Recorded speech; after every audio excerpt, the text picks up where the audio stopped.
অনেকগুলো সুপারিশ আসছে যেগুলো আমাদের স্বাধীনতায় হস্তক্ষেপ হবে। নির্বাচন ব্যবস্থা সংস্কার কমিশনের দেয়া সুপারিশ নিয়ে প্রশ্ন তুলেছেন প্রধান নির্বাচন কমিশনার এএমএম নাসির উদ্দিন।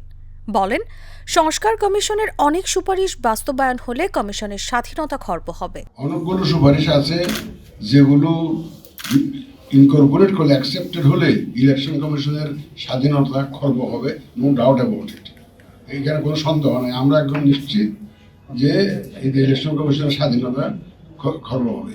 রবিবার আগারগাঁওয়ে নির্বাচন ভবনে নির্বাচন কমিশন বিটে কর্মরত সাংবাদিকদের সংগঠন RFED আয়োজিত অনুষ্ঠানে কথা বলেন তিনি। এ সময় চলতি বছরের ডিসেম্বরের মধ্যে ত্রয়োদশ জাতীয় সংসদ নির্বাচন করতে হলে তফসিল ঘোষণা সহ এই সংক্রান্ত সব প্রস্তুতি অক্টোবরের মধ্যে শেষ করতে হবে বলে জানান তিনি। If election has to be held in December, অন্তত 2 মাস আগে তো আমাকে শিডিউল ঘোষণা করতে হবে। 1.5-2 মাস আগে শিডিউল ঘোষণা করতে হবে না? নমিনেশন পেপার ফাইল করো, স্ক্রুটিনি করো, উইথড্র করো, ওনারা আবার আপিল করবেন, আবার ক্যাম্পেইনের জন্য 21 দিন সময় দাও। এই করতে করতে তো 2 মাস, তার মানে আমি অক্টোবর পর্যন্ত পাচ্ছি সময় টু প্রিপেয়ার মাইসেলফ। আমাকে যা কিছু করতে হবে ডিসেম্বরে ইলেকশন করতে গেলে আমাকে কিন্তু অক্টোবরের মধ্যে I have to be fully prepared with everything. স্থানীয় সরকার নির্বাচন ইসির নয়, বরং সরকারের বিষয় উল্লেখ করে প্রধান নির্বাচন কমিশনার বলেন, স্থানীয় নির্বাচনের আয়োজন করতে 1 বছরের মতো সময় লাগবে।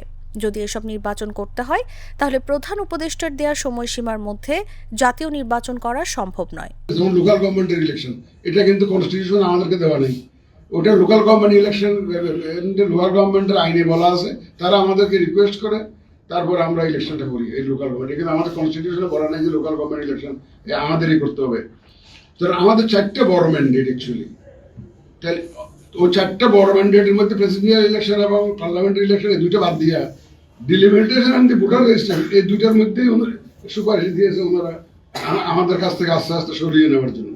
আওয়ামী লীগ নির্বাচনে অংশ নিতে পারবেন কিনা এমন প্রশ্নের জবাবে সিইসি বলেন, এটি নির্ভর করছে শেষ পর্যন্ত দলটির নিবন্ধন থাকে কিনা। আমরা মাননীয় প্রধান উপদেষ্টার অফিস থেকে শুনেছি, প্রেস উইং থেকে শুনেছি যে ওনারা ওই আওয়ামী লীগ ইলেকশন করবে কি করবে না এটা রাজনৈতিক সিদ্ধান্ত হবে, রাজনৈতিক দল সিদ্ধান্ত নেবে, এই ধরনের একটা বক্তব্য আপনারা দেখেছেন নিশ্চয়ই, আমরা মিডিয়াতে দেখেছি আর কি।